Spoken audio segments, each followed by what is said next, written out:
Space స్టేషన్‌లో astronauts మలమూత్ర విసర్జన ఎలా చేస్తారు? అంతరిక్షంలో గురుత్వాకర్షణ శక్తి ఉండదు కాబట్టి వస్తువులు భూమిపై పడినట్టు పడవు. అంటే మలం మరియు మూత్ర విసర్జన సహజంగా టాయిలెట్ బౌల్లోకి వెళ్ళదు. అవి తేలుతూ ఉంటాయి.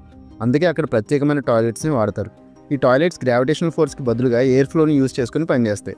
అది ఎలానో ఇప్పుడు చూద్దాం. ఆస్ట్రోనాట్స్ మల విసర్జన చేయడానికి చిన్న హోల్ కలిగిన టాయిలెట్ సీట్ మీద కూర్చుంటారు. గ్రావిటీ లేకుండా కూర్చోవడం కష్టం కాబట్టి కదలకుండా ఉండటం కోసం కాళ్ళని లాక్ చేసుకోవాలి. వన్స్ కూర్చున్న తర్వాత వ్యాక్యూమ్ సిస్టమ్ ఆన్ అవుతుంది.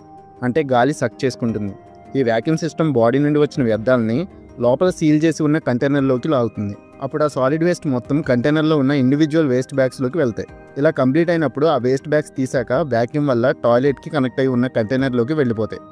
ఇలా వెళ్ళేటప్పుడు ఆటోమేటిక్గా ఆ బ్యాగ్ సీల్ అయిపోతుంది. దీనివల్ల వాటి నుండి దుర్వాసన, బ్యాక్టీరియా బయటికి రాదు. ఇలా కంటైనర్ మొత్తం వేస్ట్తో ఫుల్ అయినప్పుడు తీసి డిస్పోజ్ చేస్తారు. అదే మూత్ర విసర్జన అయితే ఒక వ్యాక్యూమ్ పైప్ ఉంటుంది. ఆ వ్యాక్యూమ్ పైప్ యూరిన్ని లోపలికి లాక్కుంటుంది. ఇలా లాక్కున్న యూరిన్ మొత్తాన్ని ఫిల్టర్ చేసి మళ్ళీ వాటిని వ్యోమగాములు తాగడానికి ఉపయోగిస్తారు. ఇలా వ్యోమగాములు వాళ్ళ యూరిన్నే ఫిల్టర్ చేసి తాగుతారు.